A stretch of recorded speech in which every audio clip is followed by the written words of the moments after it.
Okay, hello, my friends. It is Monday, April 14th, 2025. I have three big stories for you today. The first one's a little strange. So, yesterday there was a 60 Minutes episode, and there was a segment about Zelensky being interviewed. And shortly thereafter, you saw Trump um, I, initiating a lawsuit and calling for the revocation of CBS's broadcast license. Okay, I'll read this. I'll read the tweet. I'll show you the clips of the episode so that you can understand what's going on. CBS agreed to mediate with Donald Trump over a totally frivolous lawsuit that he brought relating to 60 Minutes coverage. He just suggested that the FCC revoke CBS's broadcast license. Okay, nothing's going to happen with that, but that the president, who kind of controls who sits on the board of the FCC, is threatening that is a little nerve-wracking to some people, and I don't believe anything's going to happen with it, but still, that could look like an abuse of power, right? Okay, here's the actual tweet or True Social post. Almost every week, 60 Minutes, which is being sued for billions of dollars for the fraud that they committed in the 2024 presidential election with their interview of the failed presidential candidate Kamala Harris, mentions the name Trump in a derogatory and defamatory way. But this weekend's broadcast, I don't know why broadcast is in quotes as if it wasn't really a broadcast, tops them all. They did not one but two major stories on Trump, one having to do with Ukraine, which I say is a war that would never have happened if the 2020 election had not been rigged. In other words, if I were president. And the other story was having to do with Greenland, casting our country, as led by me, falsely, inaccurately, and fraudulently. I am so honored to be suing 60 Minutes. I don't know why you'd be honored to sue anybody, but that's what he's saying here. CBS, fake news, and Paramount over their fraudulent beyond recognition reporting. That'll go nowhere. Okay, so the way that it works in America, we're all about free speech, right? And so you can say pretty much anything that you want to say about President Trump. Now, you can't say you're going to go kill somebody like that. Like, you can't make something that's a threat, but you can pretty much say anything else that you want to say. Now, you might not be able to say something about the guy pumping gas at the local gas station because he's a private individual, and that would be slander, or it would be libel if it was in writing. But you can say what you want to say about the president, and precisely because we want to make sure that people have the freedom of speech. So nothing will happen here. Okay, they did everything possible to illegally elect Kamala, including completely and corruptly changing major answers to the interview questions, but it just didn't work for them. So it does look like that interview back then was somewhat doctored or spliced up in such a way that it made Kamala look better. Okay, that's old news. They are not a news show, but a dishonest political operative simply disguised as news, and must be responsible for what they have done and what they're doing. They should lose their license. Hopefully, the FCC, the Federal Communications Commission, as headed by its highly respected chairman, will impose the maximum fines and punishment, which is substantial, for their unlawful and illegal behavior. CBS is out of control at levels never seen before, and they should pay a big price for this. Make America great. Okay, so he's upset, and particularly about a segment about Ukraine and a segment about Greenland. Watched both. The Greenland segment was Okay, let's look at the second big story today. We're going to talk about the tariffs, the manufacturing. I posted this yesterday. This was just a video of a collection of memes because of the tariffs and everything that's happened there. It's pretty funny, so go check that out if you haven't. But this isn't funny. I mean, what's happening isn't actually funny. Trump's trade policy isn't even protectionism at this point. It's like paralysism. I never heard the term, but it's just paralyzing the economy. What are we protecting with, or what are we protecting with this? The tariffs are on, the tariffs are off, they're on, their approach. No, not manufacturing, certainly not farming. Uncertainty raises the value of delay. So we're just paralyzing the whole business cycle. And then I saw somebody else comment on the serious point. This might be the most interventionist American government in my lifetime. The price of just about every good reflects the good thinking of the commissars in Washington, D.C., implementing their 5-year plan for national greatness other than market forces. Yeah, that's right. If you're a conservative, you should be beside yourself. Like, why do we have central planning from Washington? Because that's what this is amounting to. You're supposed to be one wanting the market to work this kind of thing out. And yet you're just going, no, Trump, he knows what he's doing. Stop that.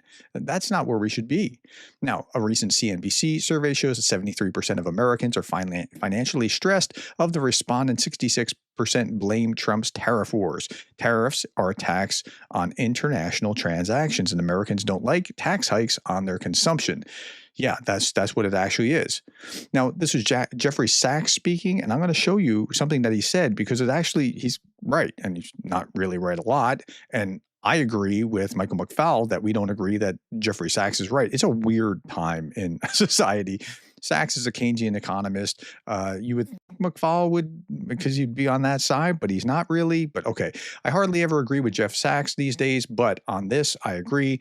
Tell you something about how radical, irrational, and imprudent Trump's economic policies are. So let's hear what he has to say. It's about a minute. If something wipes out $10 trillion of market capitalization in 2 days, you're probably on the wrong track. That seems like as a safe answer, a safe assumption. The United States is on the path of wrecking the world economy once again.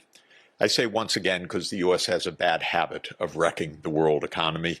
It did it in 1930 with tariff increases, the infamous Smoot-Hawley tariffs, which were one of the major provocations that led to the worldwide Great Depression of the 1930s. It did it in 2008 by blundering in its forced bankruptcy of Lehman Brothers on September 14th, 2008, and that put the world into a tailspin, the Great Recession. Now it's doing it a third time. This is out of the fervid imagination of one person. This is not U.S. policy. This is not congressional policy. This is not U.S. public policy. This is Donald Trump's policy. Well, it is U.S. policy because it's Donald Trump's policy because Congress, who has the power of tariffs, has actually given the presidency some of it, lent it its power, and Trump is using that power that Congress really needs to take back anyway. So that's what's happening here. Okay. Beijing imposed north of 100% tariffs on the United States. Beijing learned 3 important lessons from the past few days of tariff chaos. 1, Trump will blink. 2, Republicans under enough pressure can break from Trump. And 3, America's financial superpower has a breaking point. This is the S&P 500, the Standard & Poor's index of the 500 kind of top companies here. This is when the Liberation Day began, and it dropped and dropped and dropped and dropped. And then Tuesday, April 8th, there was this, we're going to put this pause on this, and it bounced back up a little down and back on its way back up. Okay, so that's what's happened over the last 2 weeks. It's been a remarkable thing to watch. China 24 channel just shared a video of a Chinese factory dedicated to MAGA merch since 2016. Let's watch this little clip. There's little evidence of a trade war at the Jiahao Flag Company in Anhui Province. Workers bustle and sewing machines hum. A current hot seller, blue and white banners declaring the centerpiece of Trump's re-election campaign. What I'm making here now is the Trump banner. I know that he's the U.S. president. Every day we must produce over 1,000 of this. We already made so many batches of them. The banners highlight a paradox in China-U.S. relations under the current Trump administration. At about $1 a piece, even the suppliers to the Trump campaign can't resist the low price. The factory also made banners for his 2016 campaign and said its business has been great since then. Buy American and hire American. Trump has long railed against Chinese imports and launched a controversial trade strategy this year to punish Beijing. Yet his move is merely making America more expensive. The U.S. Department of Commerce... Okay, it's making it more expensive, and the Chinese factory workers are like, I don't know if we can actually afford to keep making this stuff because, yeah, this kind of trade war is not going to make it financially viable. Okay, now the idea is that you're going to reshore manufacturing. Since 1990, America has lost over 5 million manufacturing jobs. That's true, but in that time, it has gained 11.8 million roles in professional and business services and 3.3 in transportation and logistical activities linked to multinational supply chains. So we outsource this thing and then bring it in, and there are jobs to outsource and bring it in. Now, here's what has gone away. If you look at the light blue, it's clothes and shoes. We're not making those anymore in the same degree that we were. By a long shot, that dropped. And then textile and product mills, other textiles, clothes, flags, things along those lines. What has gone up, though, in the meantime, is defense and space equipment and high-tech industries. Like that's gone up. Okay, so on the other side of this, we see this. These are kinds of things that have gone down. Again, non-durable manufacturing and durable goods manufacturing, that's gone down. But what's gone up? Financial activities, transportation and warehousing, and professional and business services have gone way up. So if you think like you're just going to throw this kind of strong arm manufacturing jobs back into the U.S., I don't think that's it. I think this is the way that the economy works because we're kind of interconnected. All right, let's look at this. America would be better off. This is pollster Frank Luntz asking the question, America would be better off if more people worked in manufacturing. 80% of Americans agree, 20% disagree. But then you ask it a different way. I would be better off if I worked in manufacturing or working in a factory. Only 25% of Americans agree, 73% disagree, and 2% are currently working in a factory. Like, that's an interesting statistic. Michael McFowle said this about this revolutionary approach because it was like this act fast and break things kind of approach. He says, when I was younger, I leaned toward radical change. Today, I'm a reformer, not a revolutionary. That's maybe because I've taught a class on revolutions for 3 decades now, and I've learned the damage they can do to security and prosperity of the very people that they claim to be representing. Yeah, and maybe it's just getting older as well. You see things a little bit differently, but reform rather than revolt, maybe that's the way to go. Okay, last big story. This is the third of 3 big stories. Spring conscription clampdown has begun. Conscripts in Russia have begun to be deprived of the right to travel abroad from April 1st as part of the spring draft. Men liable for military service may be prohibited from leaving the country. That's so that they won't escape, right? Like happened with the big mobilization push. Okay, now this I found really fascinating, and it's related to that. Driven by high sign-on bonuses and speculation that the war will soon be over, more than 1,000 men join the Russian military every day. Like they think it's almost over. Sure, I'll get my sign-on bonus. It'll be over before you know it. I can survive a couple months or something like that. I'll get my training, and then I'll barely be there by the time it's over, and I'll get my bonus.